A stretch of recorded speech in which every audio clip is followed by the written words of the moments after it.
잘 오셨습니다. 반갑습니다. 따뜻한 곳에서 너무 따뜻하면 우리가 성경 볼 때 졸리죠. 그래서 너무 따뜻하거나 배부른 상태에서는 성경 보기가 좀 힘듭니다. 조금, 조금 가볍게 해서 너무 덥지 않도록 그런 상태로 같이 말씀 보면 좋겠습니다.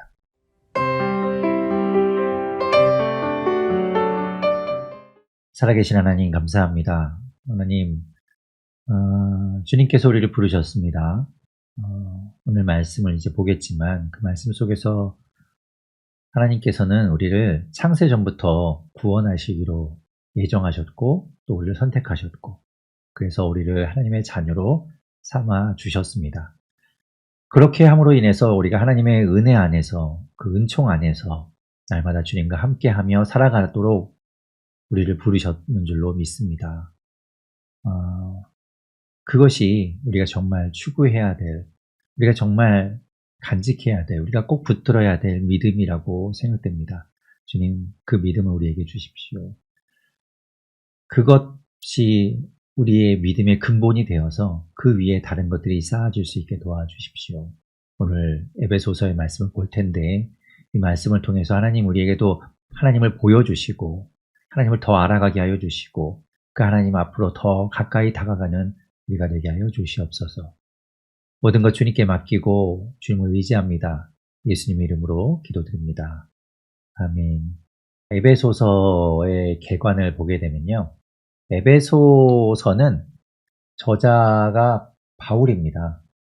바울이 저자이고 그리고 이 편지를 전달하는 사람이 이제 말씀드렸듯이 이게 옥중서신이거든요. 그러니까 바울이 로마 감옥에서 쓴 편지예요. 그러니까 바울은 갈 수 없죠. 그러니까 이 편지를 누군가가 가지고 가서 에베소 교회에 전달을 해야 되는데 그 전달하는 사람은 이제 6장 21절에 나오는 두기고라는 사람이 이제 이 편지를 가지고 가게 됩니다. 그래서 쓴 사람은 바울이고 전달하는 사람은 두기고가 되겠고요. 기록 연대상으로 봤을 때는 이제 3차 전도 여행 이후에 이제 바울이 로마로 가게 되잖아요. 이제 로마로 재판을 받기 위해서 가는데 그러면서 사도행전 28장에서 이제 로마에 가서 감옥에 있게 되죠. 감옥이라고 표현하기는 좀 어려울 수도 있지만 그 가택연금을 당하게 되는데 아무튼 그때 그러니까 그렇게 가택연금하고 그런 상태에서 쓴 편지 그 로마에 갔을 때 첫 번째 로마 방문이라고 해야 될까요? 그때 쓴 편지가 이제 이 에베소서를 비롯해서 빌립보서, 골로새서, 빌레몬서 이렇게 4개의 편지를 쓰게 되는데요. 그 중에 이제 오늘 이 에베소서를 보려고 하는 거죠.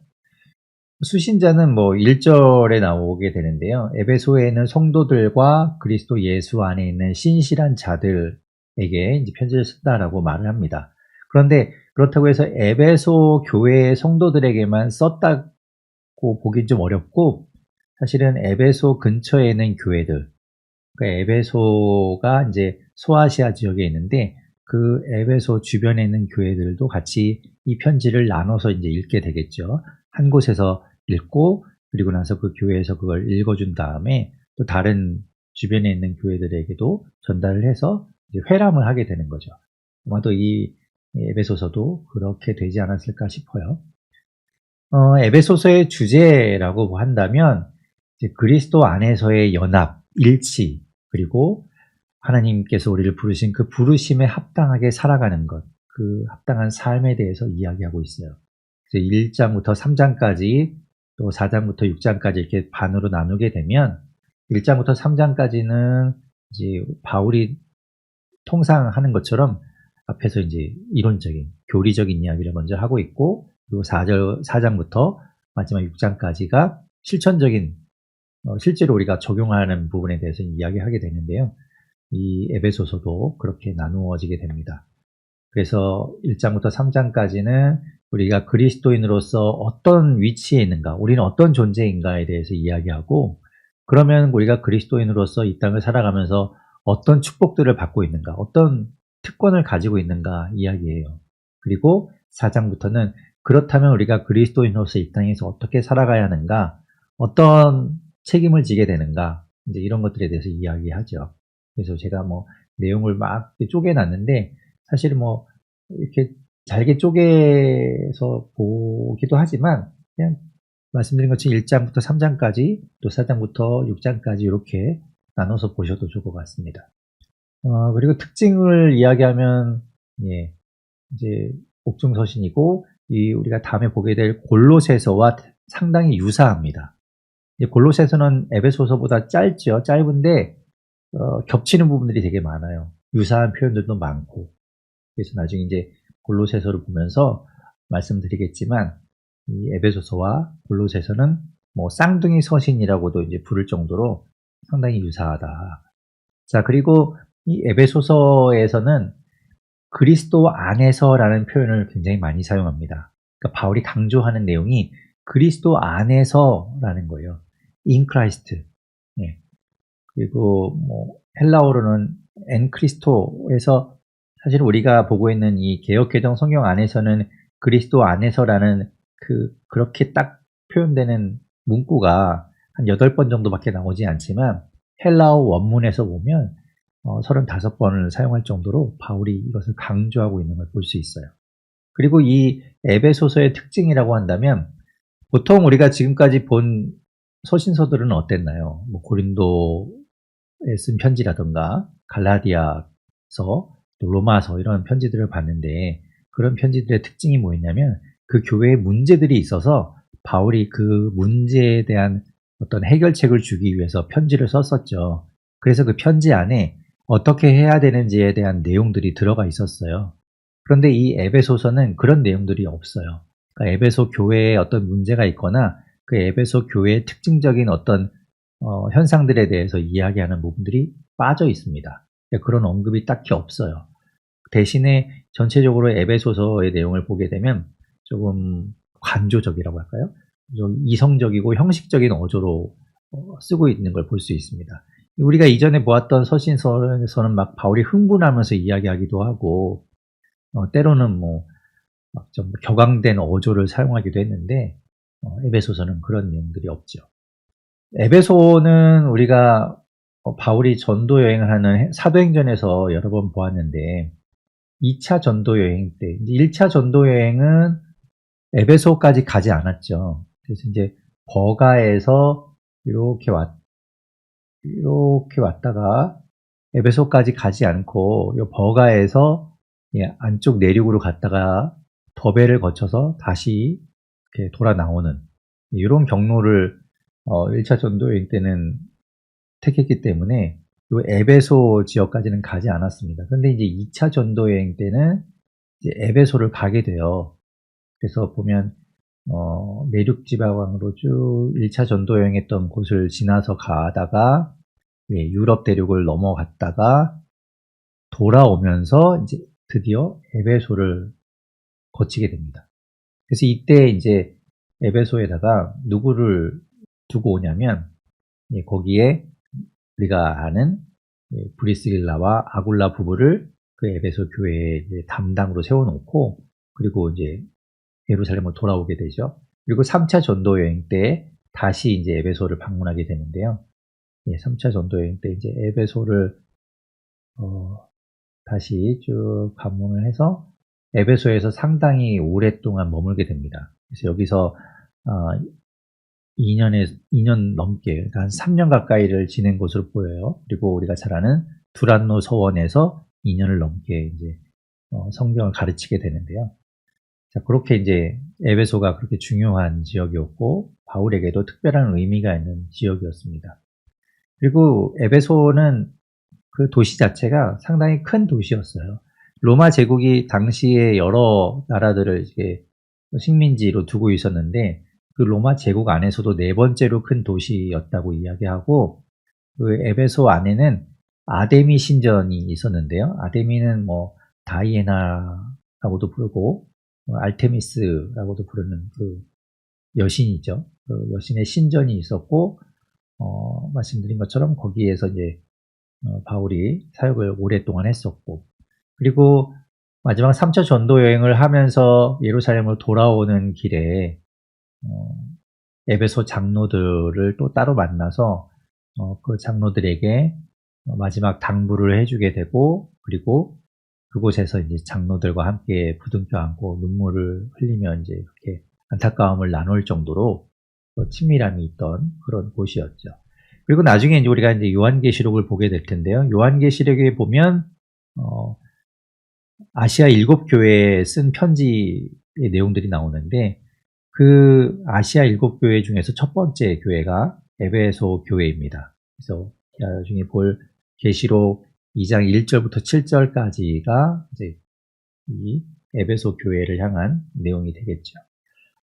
자, 그런 내용들을 가지고 있는 에베소서를 우리가 좀 같이 보려고 합니다.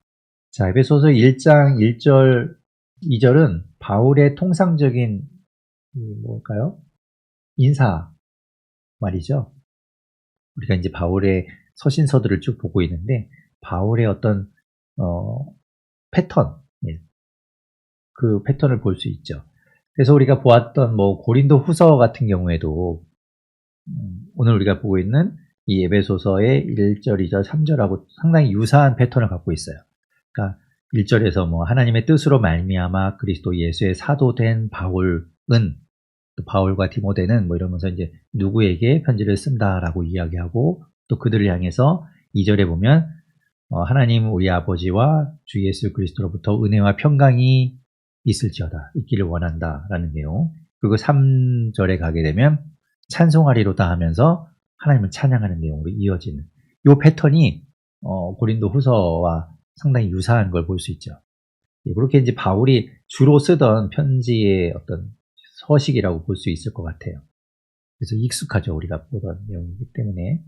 자, 그렇게 이제 1절, 2절에 인사를 한 이후에 3절부터 바울은 14절까지 하나님을 찬양합니다. 하나님을 높이죠. 그래서 찬송하리로다 라고 이야기하는데, 이 3절부터 14절까지의 내용은 삼위일체 하나님에 대해서 바울이 찬양하는 걸 볼 수 있어요.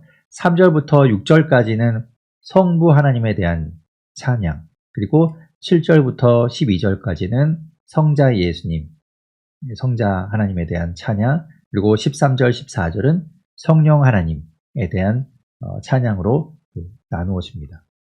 그래서 3절에 보면 찬송하리로다 하나님 곧 우리 주 예수 그리스도의 아버지께서 그리스도 안에서 나오죠. 그리스도 안에서 하늘에 속한 모든 신령한 복을 우리에게 주셨다라고, 그렇기 때문에 하나님을 찬양한다라고 바울이 이야기합니다. 여기서 중요한 게 이거예요. 그리스도 안에서 우리가 받게 되는데, 그리스도 안에서 하늘에 속한 모든 신령한 복, 하늘에 있는 아주 그 신령한 복들을 우리가 받았다는 거예요. 그런데 그냥 받는 게 아니라 그리스도 안에서 받았다는 거죠. 그리고 4절에 보면 곧 창세 전에 그리스도 안에서, 그러니까 하나님께서 세상을 창조하시기도 전에 예수님과 함께 계셨고, 그 예수님과 함께 계실 때에 이미 그때부터 우리를 택하셨다고 이야기해요. 그러니까 4절에 보면 창세 전에, 그렇죠? 그리스도 안에서 우리를 택하사 우리로 사랑 안에서 그 앞에 거룩하고 흠이 없게 하시려고 그 기쁘신 뜻대로 우리를 예정하셔서 그리스도로 말미암아 자기의 아들들이 되게 하셨으니. 그러니까 3절에서 이야기하는 하늘에 속한 모든 신령한 복이 뭘까요? 5절에서 이야기하는 하나님의 아들이 되게 하는 것. 이게 신령한 복이라는 거죠. 예, 하나님의 아들이 되는 거예요. 그런 관계가 되는 겁니다. 그러면 다른 게 우리가 돈벼락을 맞고 아주 건강해지고 하는 일마다 잘 되고 이런 거는 중요한 게 아니라, 그것보다 더 중요한 것, 우리가 하나님의 아들이 된다는 거예요. 자녀가 된다는 거죠. 그것이 또 6절에 보면 우리에게 거저 주시는 바 그의 은혜의 영광이라고 얘기하는 그 은혜의 영광, 그게 이제 다 같은 이야기입니다. 우리가 하나님의 아들이 되는 것, 그 복을 누리게 된다는 거죠. 그래서 하나님을 찬양한다라고 이야기하고 있습니다. 그리고 7절부터 이제 이야기하는 것은 이제 그리스도, 예수 그리스도를 찬양하는데, 예수 그리스도가 어떤 분인가를 이야기하죠. 우리는 그리스도 안에서 그의 은혜의 풍성함을 따라 그의 피로 말미암아 속량 곧 죄사함을 받았느니라. 이것 또한 그 하늘에 속한 신령한 복에 해당돼요. 우리가 예수 그리스도로 말미암아서 속량을 받는 것, 죄사함을 받는 것. 그것 때문에 우리가 하나님의 자녀가 되잖아요. 그 죄사함의 문제가 해결되지 않으면 하나님과의 관계가 회복되지 않는데 예수 그리스도로 말미암아 우리가 속량을 받고 값을 치르고 죄사함을 받았다. 그래서 하나님의 아들이 되었다라는 거죠. 그러니까 이게 다 이제 그런 내용을 꿰뚫고 있는 겁니다. 그리고 8절에 보면 이는 그가 모든 지혜와 총명을 우리에게 넘치게 하사 그 뜻의 비밀을 우리에게 알리신 것이요. 또 이제 9절 뒷부분에 가면 그리스도 안에서 때가 찬 경륜을 위하여 예정하신 것이니라고 되어 있는데 여기서 말하는 때가 찬 경륜이라는 게 뭐냐면 이게 지금 때가 찬 경륜을 위하여 예정하셨다라고 되어 있는데 사실은 이게 원어상에서 보면 이 표현보다는 10절에 연결해서 보는 게 더 타당합니다. 그래서 공동번역 성경이나 요즘 이제 새롭게 번역한 새번역 성경에서는 이 때가 찬 경륜이란 말이 10절에 붙어요. 그래서 10절에 보면 하늘에 있는 것이나 땅에 있는 것이 다 그리스도 안에서 통일되게 하려 한다. 그 때가 찬 경륜이라는 것이 때가 차면 경륜이란 하나님의 섭리입니다. 섭리. 하나님의 경영하시는 섭리. 그 섭리가 이루어지는데 그것이 그리스도 안에서 우리가 통일되는 것으로 나타난다는 거죠. 예, 그래서 이제 11절에 이제 연결돼서 모든 일을 그의 뜻의 결정대로 일하시는 이의 계획을 따라서 우리가 예정을 입어 그 안에서 기업이 되었다. 이게 이제 그 9절, 10절에서 이야기하는 것과 연결이 되는 거죠. 하나님의 때가 차서 우리에게 그 계획하신 대로 이루어져서 그리스도 안에서 통일이 되고 하나가 되었다. 그것이 이제 주님의 뜻으로 이루어졌다라는 걸 이야기하고 있어요. 자, 그렇기 때문에 12절에 이는 우리가 그리스도 안에서 전부터 바라던 그의 영광의 찬송이 되게 하려 하십니다. 영광의 찬송, 앞에서도 나왔던 6절에서도 보았던 그 은혜의 영광을 찬송하는 것, 하나님을 찬양하는 것을 이야기하죠. 그리고 13절, 14절에서는 그 하나님의 자녀가 되고 예수 그리스도로 피로를 말미암아 속량 죄사함을 받아서 하나님의 자녀가 되는 그 신령한 복, 그 은혜의 영광을 누리었다는 것을 우리가 어떻게 아느냐? 성령을 통해서 우리가 그것을 보증해 주신다는 거예요, 우리에게. 그래서 13절에 보면 약속의 성령으로 인치심을 받았으니 라는 말이 우리가 그런 것들을 증거를 필요로 하잖아요. 우리가 진짜로 그렇게 됐는지 안 됐는지 눈에 보이는 것이 아니다 보니까 그래서 성령을 우리에게 주셔서 그 성령을 통해서 그것을 우리에게 확증으로 보여주신다는 거죠. 예, 성령을 우리에게 주셨다는 이야기는 그 앞에서 이야기한 것들이 우리에게 이루어졌다는 걸 나타내는 거죠. 14절도 말하죠. 이는 우리 기업의 보증이 되셨다. 예, 우리가 그것을 받았다는 거, 우리의 신분이 그렇게 하나님의 자녀가 되었다는 걸 성령을 통해서 우리에게 보여주신다는 겁니다. 그래서 그의 영광을 찬송하려 하십니다. 라고 14절에 이야기하는 것이죠. 그렇기 때문에 하나님을 찬양한다. 지금 바울이 이야기하는 겁니다. 자, 그러면서 이제 15절부터는 바울이 이제 기도하는 내용이에요. 이 에베소에 있는 성도들을 향해서 바울이 기도합니다. 어떤 걸 기도하는가? 자, 14절을 보면요. 15절이네요. 15절에 보면 주 예수 안에서 너희 믿음과 모든 성도를 향한 사랑, 그것을 내가 들었다. 그러니까 지금 에베소 교회를 칭찬하는 거죠. 감사하고 있는데 그 에베소 교인들의 믿음과 그 모든 성도들 간의 사랑을 감사한다라고 이야기하면서 내가 그럼에도 불구하고 그치지 않고 기도할 때 내가 하는 것은 17절에 있는 내용입니다. 17절 중간에 보면 하나님 아버지께서 지혜와 계시의 영을 너희에게 주사 하나님을 알게 하시는 것. 그것을 위해서 바울이 기도한다는 거예요. 그러니까 계시의 영, 성령이죠. 성령을 통해서 하나님을 알게 하는, 그래서 그들이 하나님을 알게 되는 것을 바울이 소망하며 기도한다는 겁니다. 우리 앞에서 찬양했던 것처럼 참 하나님과 그 아들 아는 삶, 그것이 정말 영원한 삶이고 그게 정말 값진 삶이거든요. 그것을 위해서 바울이 지금 기도한다는 거예요. 그렇기 때문에 이제 18절, 19절에 보면 무엇을 그 하나님을 알게 됨으로써 뭘 깨닫는가 하면 18절에 보면 말하죠. 너희 마음의 눈을 밝히사 그 하나님의 부르심의 소망이 무엇이며 하나님의 부르심, 하나님이 우리를 부르신 그 무엇 때문에 우리를 부르셨는가 그 부르심의 소망 그리고 성도 안에서 그 기업의 영광의 풍성함 우리가 하나님의 자녀가 되고 하나님의 기업을 잇는 그것으로 말미암아 우리가 누리게 될 그 풍성한 것들 그 은혜의 너무나 놀라운 그런 것들 그것이 무엇인지를 알게 되기를 바라고 19절에 말하죠. 하나님의 힘의 위력으로 역사심을 따라 믿는 우리에게 베푸신 그 능력의 지극히 크심 그 크신 하나님을 우리가 알게 되기를 구하노라 라고 바울이 기도하는 거예요. 이게 중요하다는 겁니다. 우리도 그렇게 되기를 바랍니다.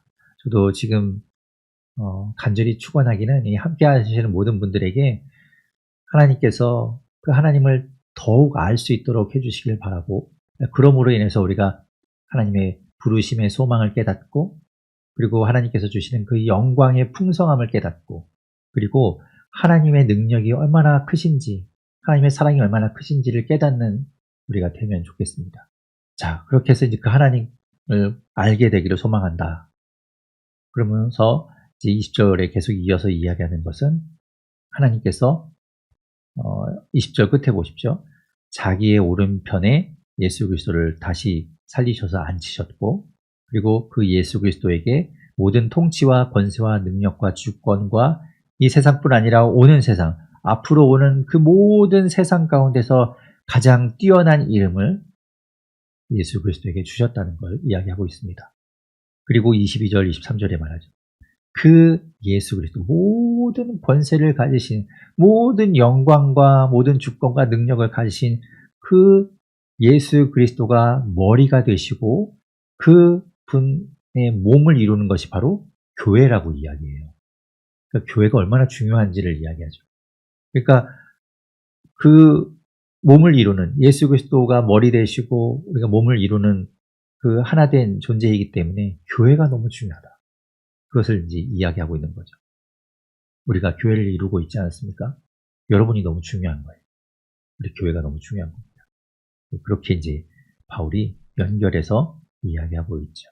2장을 이제 보게 될 텐데요. 2장에서는 1절부터 3절까지 지금 이제 이 에베소 지역 자체가 유대 지역을 벗어났잖아요. 그러니까 이방인이 살던 지역이죠. 아까도 이야기했듯이 아데미 신전이 있었고 그 신전에서 제사하던 사람들이 그 아데미 신전을 관광지 삼아서 그 산업을 이어가고 그것을 먹고 살던 사람들이 많았던 곳이거든요. 그러니까 그렇게 이방인들이 주축이 되어서 살던 도시였기 때문에 그들이 이제 예수 그리스도를 믿어서 구원을 받았지만 그들이 어떻게 구원받은 존재인지 그들에 대해서 이제 이야기하는 것이 1절부터 3절에 이제 그들의 원래 모습이었고 그 다음에 구원받은 우리가 4절부터 10절까지 지금 어떻게 살아가고 있는지 이거 어떤 존재로 우리가 역임을 받는지 이야기하고요. 그리고 이제 11절부터 또 이어지게 되는데요. 자, 1절부터 3절까지 내용을 보게 되면 바울이 이야기합니다. 1절에 보면 그는 허물과 죄로 죽었던 너희를 살리셨도다 라고 이야기하면서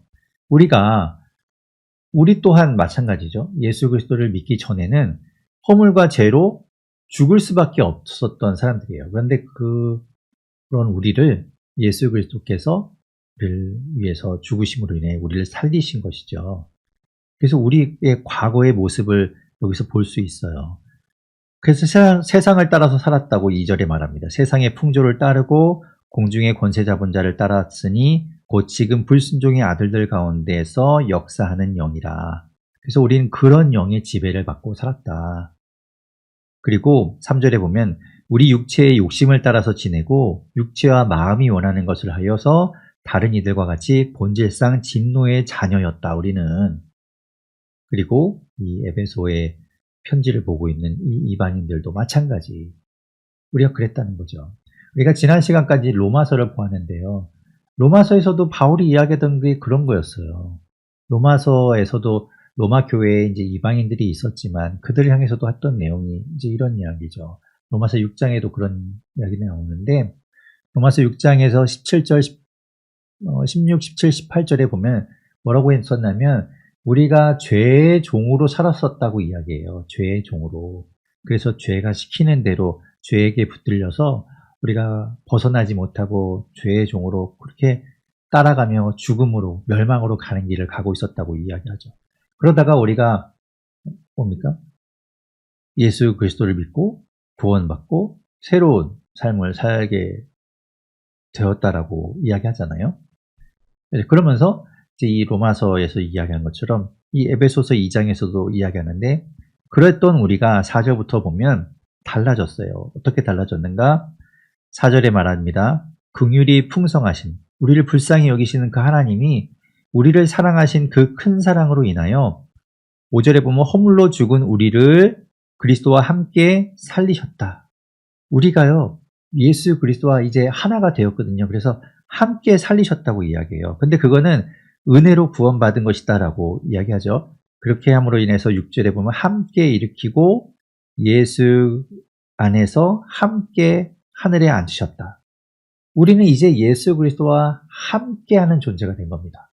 하나님의 아들 예수 그리스도와 함께하기 때문에 우리도 하나님의 자녀가 되는 거예요. 우리가 완전히 달라진 거죠. 그전에는 3절 끝에 말한 것처럼 진노의 자녀였거든요. 그런데 우리가 하나님의 자녀로 바뀌어버린 겁니다. 7절에 말하죠. 이는 그리스도 예수 안에서 우리에게 자비하심으로써 그 은혜의 지극히 풍성함을 오는 여러 세대에 나타내려 하심이라 라고 이야기하면서 8절 9절에 말합니다. 너희는 그 은혜에 의하여 믿음으로 말미암아 구원을 받았으니 갈라디아서 로마서 바울이 계속 이야기하는 거잖아요. 우리의 행위가 아니라 믿음으로 우리는 구원받는 거다. 믿음으로 구원받았다. 예수 그리스도를 믿음으로 우리는 구원받았다. 이것은 너희에게서 난 것이 아니요 하나님의 선물이라. 하나님이 우리에게 주셨다는 거예요. 예수 그리스도를 믿은 우리에게 그 놀라운 은혜와 풍성한 하나님의 사랑의 선물을 우리에게 부어주셨다. 9절에도 말합니다. 행위에서 난 것이 아니니 이는 누구든지 자랑하지 못하게 함이라. 로마서 6장에서 바울이 이야기하던 그 내용이 5절부터 8절까지 우리가 예수 그리스도의 죽으심과 연합한 자가 되어서 하나가 되어서 그와 함께 십자가에 달려 죽은 거고요. 그리고 예수 그리스도께서 부활하심에 우리가 함께함으로 인해서 우리도 다시 살아나는 새 사람으로 살아나게 된 거죠. 그럼으로 인해서 우리는 예수 그리스도와 함께 죽고 예수 그리스도와 함께 살고 이제는 그리스도로 사는 사람이 된 겁니다.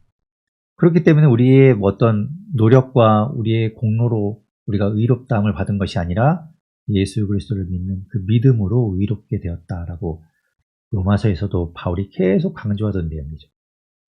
에베소서에서도 바울이 이야기하는 겁니다. 그리고 10절에서 이야기하기를 우리는 그가 만드신 바라. 여기서 말하는 그가 만드신 바라는 말이요. 여기서 만드신이라는 게 만드신 바, 요게 이제 하나님의 작품이라는 뜻입니다. 그래서 포이에마라는 단어인데요. 이게 하나님의 작품, 우리는 하나님의 작품이다 라고 이야기하죠.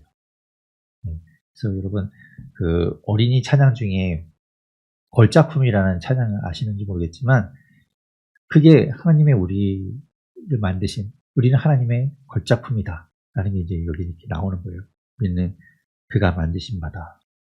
그렇게 그리스도 예수 안에서 선한 일을 위하여 지으심을 받은 게 우리다. 우리가 그렇게 되었다 라고 이야기하고 있죠. 우리가 완전히 바뀐 겁니다. 우리의 신분. 자, 그러면서 이제 바울이 계속 이야기하는데요. 11절부터 13절에 보면 이제 이야기하죠. 11절에 보면 그러므로 생각하라 너희는 그때 육체로는 이방인이요 손으로 육체에 행한 할례를 받은 무리라 칭한 자들에게 할례를 받지 않은 무리라고 칭을 받던 자들이다. 그래서 우리는 밖에 있었던 그러니까 유대인 그러니까 하나님의 택함을 받은 이스라엘 백성 밖에 있던 사람들이잖아요. 그래서 우리는 사실 어떻게 보면 우리는 택함 받지 못한 것 아닌가라고 생각될 수 있지만 아니라는 거예요. 우리는 그런 존재였었던 그렇게 느껴졌지만 이제는 예수 그리스도 안에서 예수 그리스도가 이 땅에 오심으로 인해서 그게 아니라 우린 그 예수 그리스도의 피로 말미암아 하나님의 자녀가 되는 복을 우리가 누리게 되었다라고 이야기하는 거죠. 12절 끝에도 보십시오. 우리는 세상에서 소망도 없고 하나님도 없는 사람들이었다는 거예요. 어둠에 있던 사람들이죠. 그러나 13절 말하면 이제는 전에 멀리 있던 너희가 그리스도 예수 안에서 그리스도의 피로 가까워졌느니라. 그러면서 14절부터 18절에 그 예수 그리스도께서 우리에게 어떤 일을 행하셨는가를 이야기합니다. 14절에 우리가 잘 아는 말씀이죠. 그는 우리의 화평이신지라 둘로 하나를 만드사 원수된 것 곧 중간에 막힌 담을 자기 육체로 하시고, 여기서 말하는 둘로 하나를 만드셨다고 했는데요. 이 둘이라는 게 뭐냐면 유대인과 이방인이에요. 그 전까지는 예수 그리스도가 오시기 전까지는 나눠졌죠. 하나님의 택함을 받은 유대인들, 그렇지 못한 이방인들, 그렇게 나누어져 있었고 그 둘 사이에는 담이 있어서 넘어갈 수 없어요. 우리는 그런 존재였는데 예수 그리스도께서 오심으로 인해서 그 담을 허시고 하나가 되게 만드셨다. 이방인에게도 믿음으로 하나님의 자녀가 되는 그런 특권을 주셨다는 거죠. 그리고 화평하게 평화를 주셨다. 나누지 않고 하나가 되게, 싸우지 않고 화평하게 만드셨다. 16절에 말합니다. 또 십자가로 이 둘을, 여기서 말하는 둘 계속해서 이방인과 유대인을 말합니다. 이 둘을 한 몸으로 하나님과 화목하게 하려 하심이라. 원수된 것을 십자가로 소멸하셨다. 그리고 평안을 주셨다라고 17절에 말합니다. 그래서 18절에 보면 이는 그로 말미암아 우리 둘이 한 성령 안에서 아버지께 나아감을 얻게 하려 하심이라. 이제는 예수 그리스도를 통해서 예수 그리스도를 믿음으로 인해서 이방인인 우리도 하나님 앞에 얼마든지 나아갈 수 있고 하나님의 이름을 부를 수 있게 되었다는 것이죠. 그러므로 19절에 말합니다.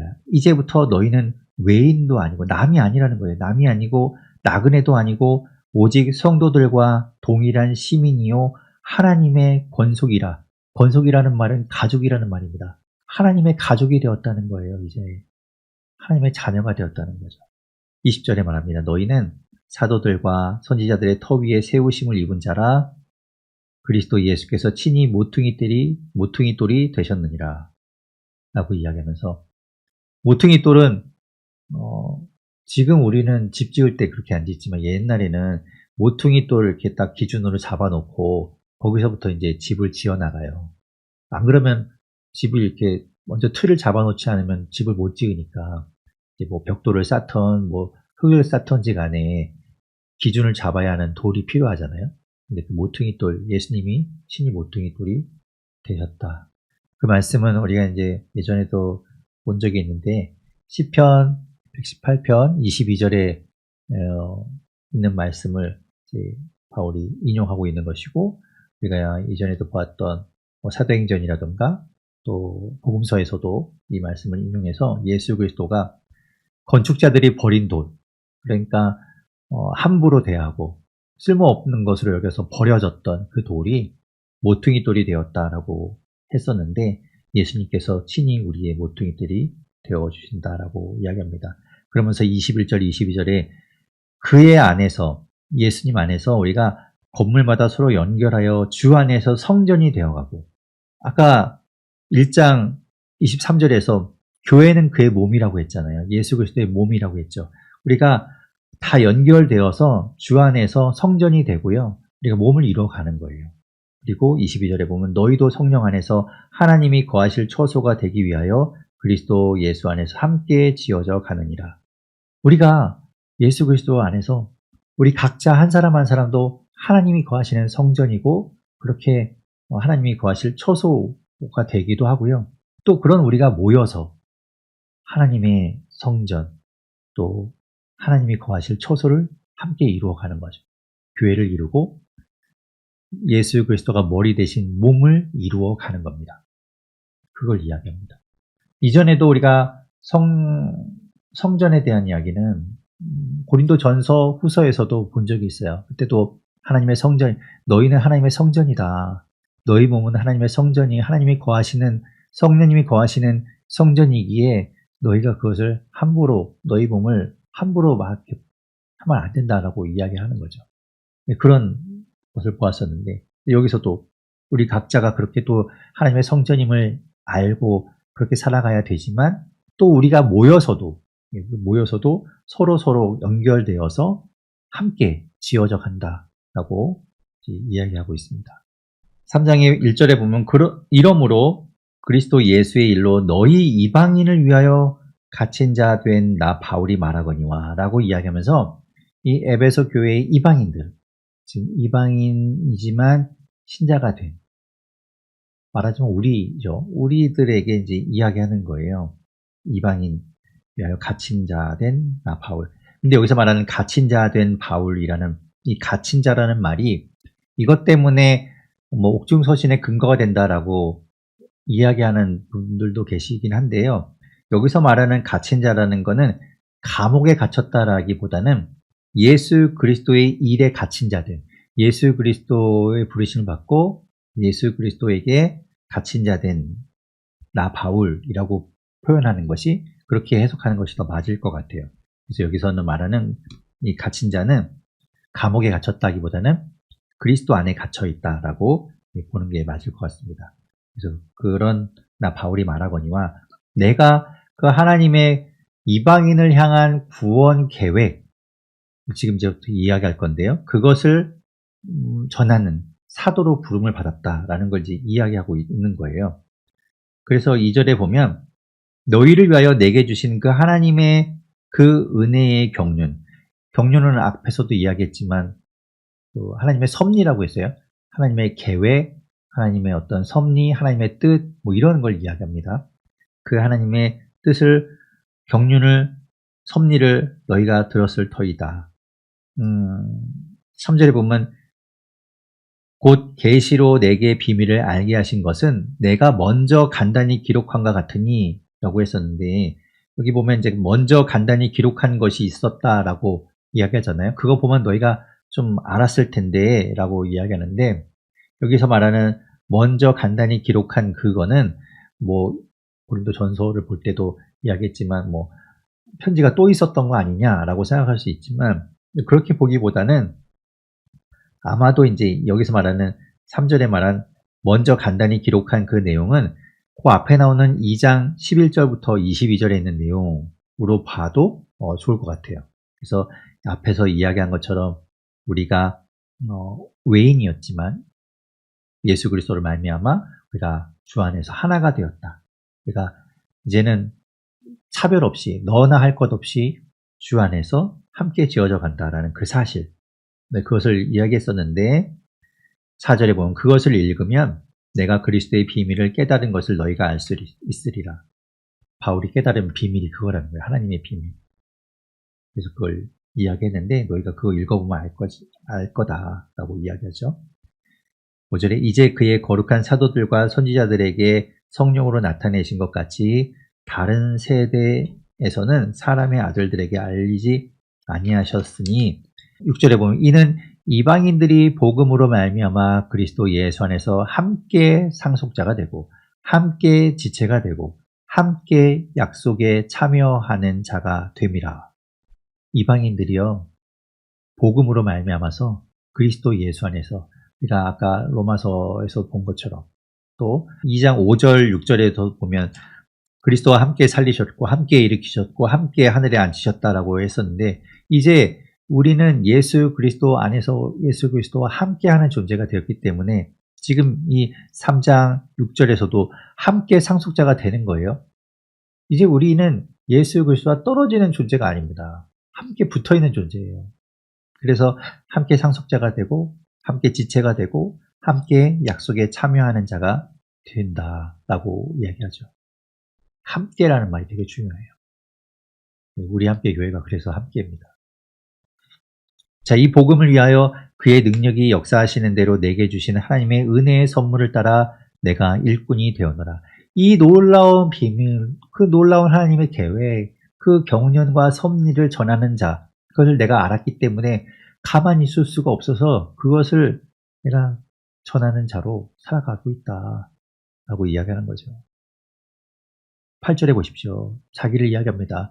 모든 성도 중에 지극히 작은 자보다 더 작은 나에게 이 은혜를 주신 것은 측량할 수 없는 그리스도의 풍성함을 이방인에게 전하게 하시고 9절에 영원부터 만물을 창조하신 하나님 속에 감추어졌던 그 놀라운 하나님의 비밀의 계획, 감춰졌던 그 계획을 드러내리려 하심이라. 그래서 내가 그 비밀을 이제 전하는 자로 이방인에게 보내져서 이방인에게도 하나님께서 당신들을 믿기만 하면 하나님의 자녀가 되는 놀라운 은혜를 주십니다라고 막 전하는 자로 쓰셨다는 거죠.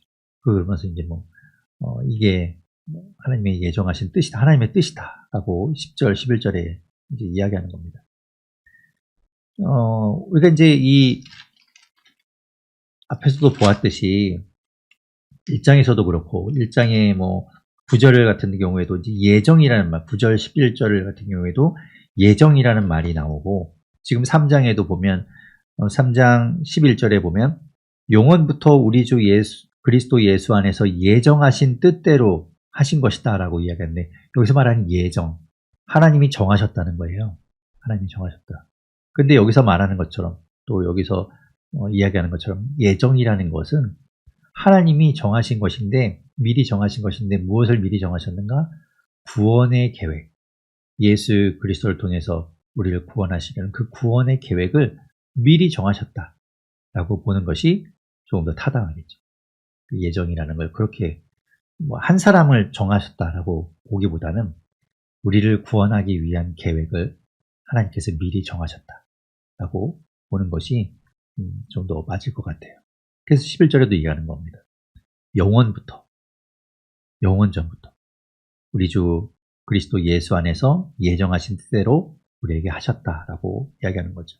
12절에 우리가 그 안에서 그를 믿음으로 말미암아 예수 그리스도를 믿음으로 말미암아 담대함과 확신을 가지고 하나님께 나아감을 얻느니라. 그러니 내가 그 하나님의 놀라운 섭리, 그 비밀을 깨달아 알아서 내가 그것을 가지고 막 가만히 있지 못하고 그걸 깨달아 알는데 이방인에게도 하나님께서 구원을 베푸시기로 하셨고 그들을 품으시고 사랑하시고 예수 그리스도를 믿기만 하면 유대인이 아니어도 하나님의 자녀가 되게 하신다는 그 사실을 아는데 어떻게 가만히 있어요? 어떻게 가만히 있어요? 가서 막 전해야죠. 당신들을 하나님이 사랑하시고 당신들에게도 하나님의 자녀가 되기를 원하시고 기회를 주시고 길을 열어주셨다라고 막 전해야 되잖아요. 그리고 그것 때문에 지금 바울이 3차 전도까지 하고 지금 로마의 감옥에 갇혀 있지만 내가 그것을 고생스럽거나 내가 그걸 후회하거나 이런 게 아니라 그건 내가 기쁨으로 여긴다. 그러니 13절에 보십시오. 중간에 보면 나의 여러 환난에 대하여 낙심하지 말라. 내가 감옥에 갇혀 있고 어려움에 처했다고 해서 딱하게 여기거나 나를 위해서 그렇게 불쌍히 여기지 말라. 나 기쁨으로 하는 일이다라고 이제 이야기하는 거죠. 그리고 이제 14절부터 바울이 또 한 번 앞에서 한 것처럼 이 에베소의 이 편지를 받는 이들을 위한 또 하나의 기도를 또 합니다. 그래서 이 기도의 내용이 뭔가 좀 같이 볼 텐데요. 14절에 보면 이러므로 내가 하늘과 땅에 있는 각 족속에게 이방인들에게 우리에게 이름을 주신 그 하나님 앞에 무릎을 꿇고 비노니 16절부터 내용이죠. 그의 영광의 풍성함을 따라 그의 성령으로 말미암아 너희 속사람을 능력으로 강건하게 하시고 우리 속사람을 하나님의 능력으로 강건하게 붙들어 주시고 17절에 믿음으로 말미암아 그리스도께서 너희 마음에 계시게 하시옵고 우리에게 예수 그리스도께서 우리 마음에 계시고 또 17절 중간에 보면 너희가 사랑 가운데 뿌리가 박히고 터가 굳어지도록 그것을 위해서 기도한다는 거예요. 어떤 사랑이? 하나님의 사랑. 우리가 뿌리를 내리고 시편 1편에 나오는 것처럼 시냇가에 심은 나무 그 물을 빨아들이기 위해서 뿌리를 쫙 깊고 넓게 쫙 뻗은 것처럼 하나님의 사랑에 우리가 뿌리를 내리고 그리고 그 단단한 뿌리로 인해서 흔들리지 않고 터가 굳어지기를 바울이 기도하고 있는 거죠. 자, 그러면서 이제 18절에 보면요. 능히 모든 성도와 함께 지식에 넘치는 그리스도의 사랑을 알기를 바란다라고 이야기해요. 지금 이 14절부터 하는 이 편지의 내용, 아니 그 기도의 내용에 보면 바울이 이야기하는 게 중요한 건 뭐냐면 당신들이 그걸 좀 깨달으면 좋겠다. 깨달으면 좋겠다. 당신들이 좀 이걸 좀 알았으면 좋겠다라고 이야기하는데 그게 뭐냐면 18절에 말하는 것처럼 그리스도의 사랑을 알았으면 좋겠다. 그리고 19절에 뭐라죠? 그 그리스도의 사랑이 얼마나 넓고 얼마나 길고 높고 깊은지 그 너비와 길이와 높이와 깊이가 어떠한지를 깨달아서 하나님의 모든 충만하신 것으로 너희가 충만하게 하시기를 내가 구한다. 라고 이야기하죠. 여러분, 그리스도의 사랑, 그 하나님의 사랑을 우리가 알 수 있나요? 우리가 알아도 다 모르잖아요.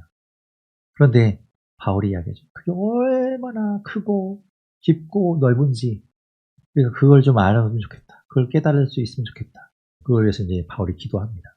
20절, 21절에 또 이어서 우리 가운데서 역사하시는 능력대로 우리가 구하거나 생각하는 모든 것에 더 넘치도록 능히 하실 이에게. 저도 이제 기도할 때 그렇게 하거든요. 우리가 구하고 하나님 앞에 기도하잖아요. 근데 그 구하고 기도하는 것보다 하나님은 그것만 들어주시는 분이 아니에요. 우리가 필요하기 때문에 구하지만 하나님은 그냥 그거 무슨 자판기처럼 내가 뽑고 싶은 걸 이렇게 누른다고 뽑아지는 그런 분이 아니라 하나님은 우리에게 더 넘치도록 더 좋은 것으로 우리가 볼 때는 이게 뭐야 내가 원한 게 아닌데 하지만 하나님이 보실 때 하나님의 그 섭리 안에서는 더 넘치도록 주시는 분, 더 좋은 것으로 주시는 분, 그 하나님이 우리 안에 계시고 또 21절에 말한 것처럼 교회 안에서와 그리스도 예수 안에서 영광이 대대로 영원 무궁하기를 원한다. 라고 바울이 지금 기도하는 거죠. 그런 것들은 사실 따라와요. 중요한 건 뭐예요? 우리가 하나님을 아는 것이고 앞에서 1장에서 바울이 기도했던 것처럼 너희가 하나님을 알았으면 좋겠다. 그리고 지금 이 3장 끝에서 기도하는 것처럼 너희가 그리스도의 사랑이 얼마나 깊고 풍성하고 크고 넓은지를 좀 알으면 좋겠다. 그게 더 중요한 내용입니다. 살아계신 하나님 감사합니다. 하나님 에베소서의 말씀을 보는데 이 말씀이 얼마나 참 감격이 되고 은혜가 되고 기쁨이 되는지 모릅니다. 하나님 정말 소망도 없고 하나님도 없던 우리 그렇게 정말 흩어지고 그렇게 바람에 이리저리 날려다니던 우리를 사랑하셔서 우리에게 그 기쁜 소식을 들려주시고 예수 그리스도를 믿게 하시고 그리고 그 하늘의 복을 누리는 하나님의 자녀로 삼아주신 것 감사합니다. 이 밤 그 하나님의 감격, 그 사랑 그것을 더욱더 깨닫는 시간 되게 하여 주시고 하나님 오늘 바울이 소망하고 기도한 것처럼 우리도 그리스도의 사랑 안에 우리를 깊이 내리고 그 사랑을 마음껏 또 흠뻑 우리가 받고 그러므로 인해서 우리 삶이 정말 하나님의 사랑으로 충만해지는 그런 우리 모두가 되게 하여 주시옵소서.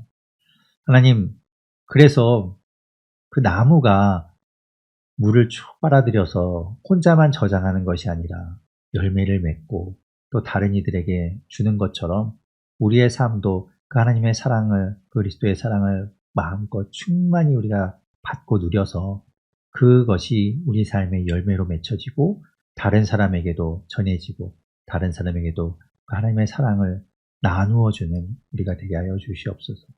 우리 안에서 사랑이 넘쳐나게 하여 주시고 흘러 넘쳐서 다른 사람의 마음도 적시는 그런 놀라운 은혜의 사람들 다 되게 하여 주시옵소서. 하나님 감사합니다. 우리를 그렇게 부르신 주님을 찬양합니다. 예수님 이름으로 기도드립니다. 아멘.